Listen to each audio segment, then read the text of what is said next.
Anyways, I owe some apologies this week.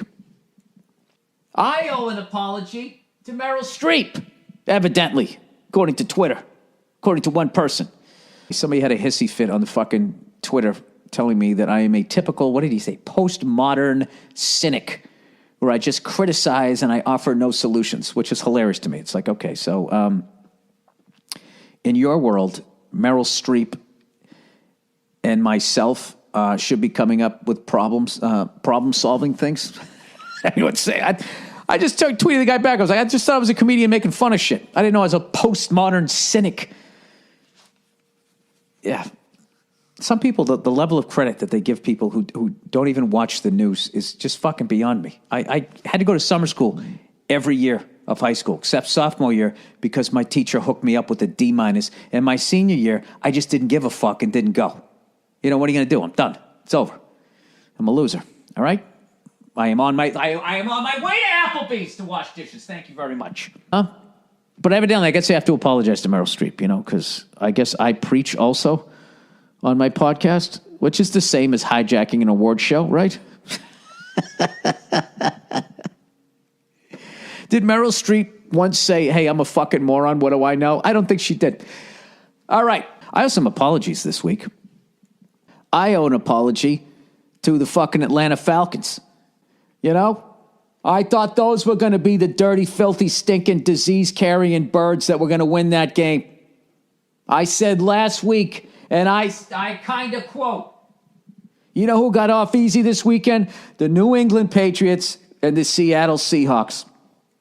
Because the Cowboys and the Packers are going to beat the fuck out of each other, and the Steelers and the fucking Chiefs are going to beat the shit out of each other, right? And then all we got to do is play the winner. Assuming that these two teams were just going to waltz to the AFC and NFC championship game as if that is a given.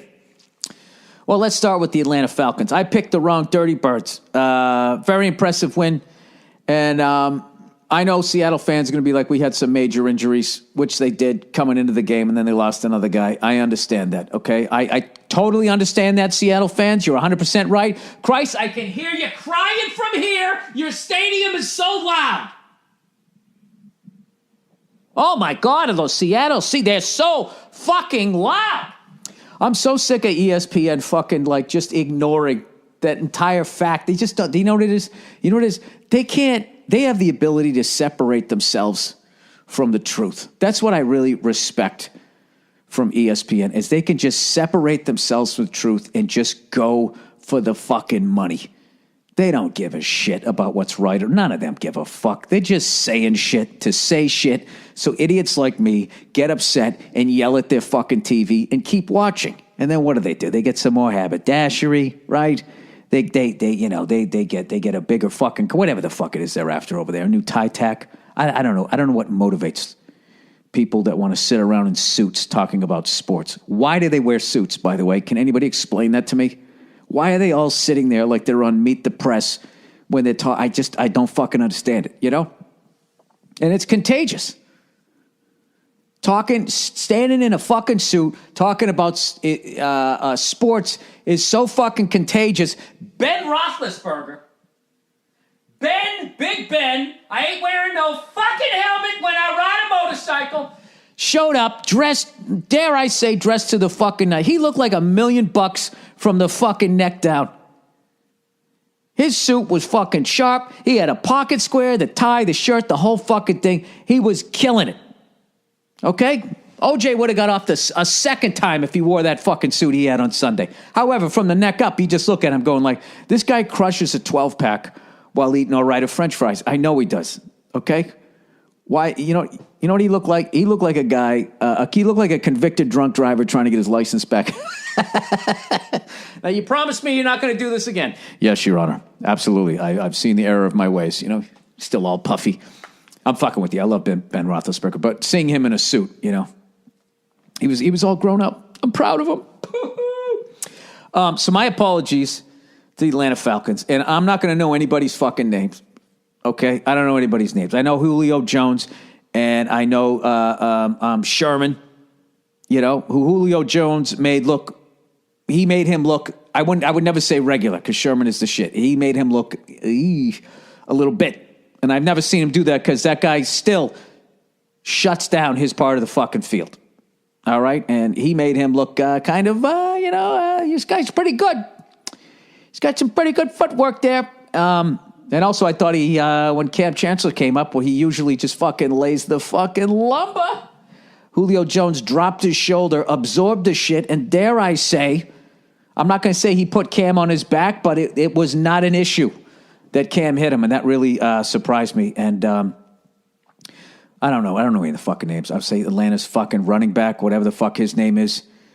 The one who doesn't pretend to eat cereal whenever he fucking gets a few yards. That's the Cowboys one. He gets up, geez, you ever seen a guy campaigning harder to get a Lipton soup ab?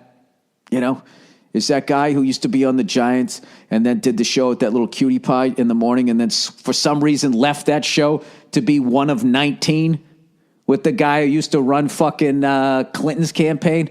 Isn't George Stephanopoulos on a morning show right now? Like, that guy's got to be like, what the fuck? What happened? 25 fucking years ago, I was dealing with the Russians. I'm fucking sitting here on Pancake Wednesday acting like I'm excited about this shit, sitting on this fucking couch.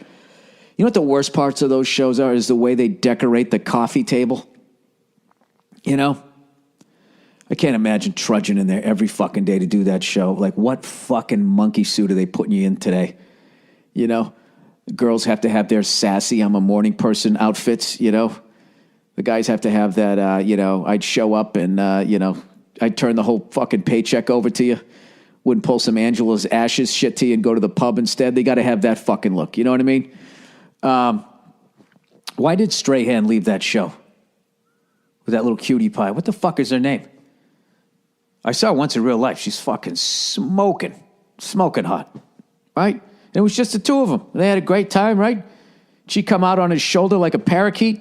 He'd do the monologue. She'd giggle along. I mean, they had the whole fucking thing. It was just the two of them. Just the two of them. Making heaps of fucking cash. Just the two of them. And then for some reason, he leaves that show. Michael Strahan. Arguably one of the most successful people. People look at Mark Cuban and they go, I mean, here's a guy. He didn't have any fucking money. He starts some internet company. He makes $1 zillion. Then he buys an NBA team. Right? He starts to go bald. He gets the fucking hair plugs. He goes to Vegas. He's at a rave. You don't know where this guy's going. He's got his own fucking jet. Everybody thinks this is the guy. This is the next fucking Bill Gates guy. He's on Shark Tank. Okay?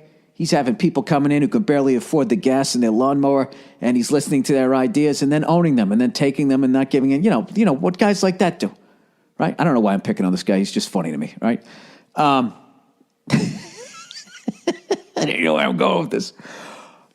Everybody thinks he's the next Bill Gates. And meanwhile, you got Michael Strahan, okay, who came up from the hard streets of somewhere. I don't know where he came from, but I know he's African-American, so I know his streets weren't soft, right?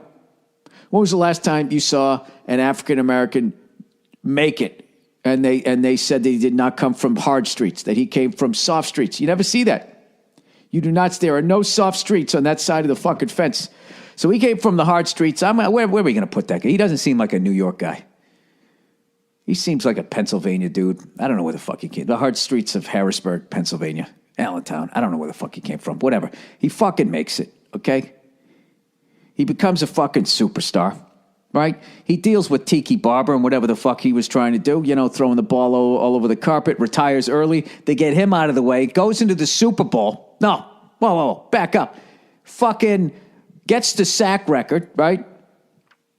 And his last one, of course, was the most impressive, which Brett Favre's run on that was the precursor to the butt fumble. It's the exact same body motion, except he didn't run into a giant offensive lineman's ass. He just came in and just sort of laid down, all right? Then, if I remember correctly, where the fuck did they go? They went somewhere on the road and won. Then they went into Green Bay and won, and they went into Dallas and won. I might have those two flip-flopped. And then they went to the Super Bowl, played the 18-0 New England Patriots, and they fucking kicked the shit out of them on the offensive line. Won on the last fucking play of the game, okay? And wins a fucking Super Bowl. And then you think that's it. Oh, now he goes in, he's a broadcaster too. He's fucking killing it. But a lot of guys done that. Howie Long did it. Terry Bradshaw did it. Fucking O.J. Simpson did it. Everybody fucking did it, right?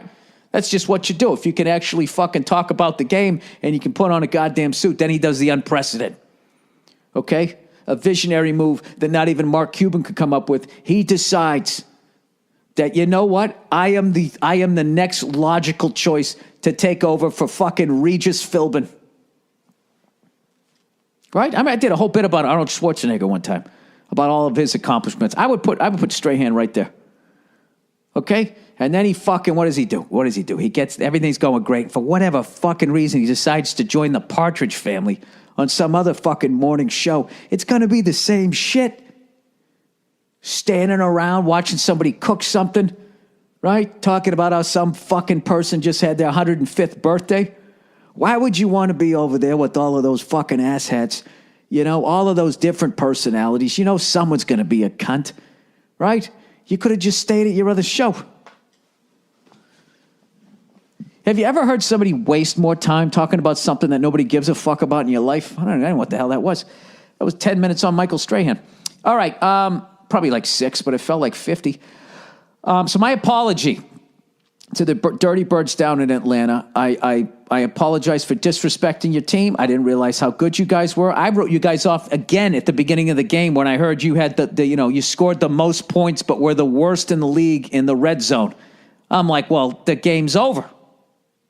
The game's fucking over.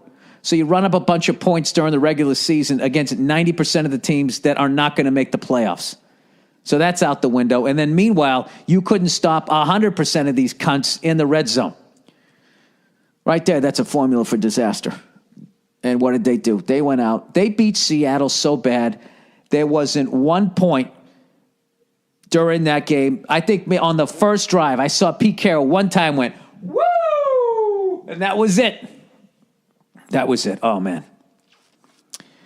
I love Pete Carroll, man. He's a fucking great coach. He was fucking pissed when they lost. Oh, he was fucking pissed. Can you imagine his family dog? He seems like he'd have a little one, too, just standing there quivering in the corner.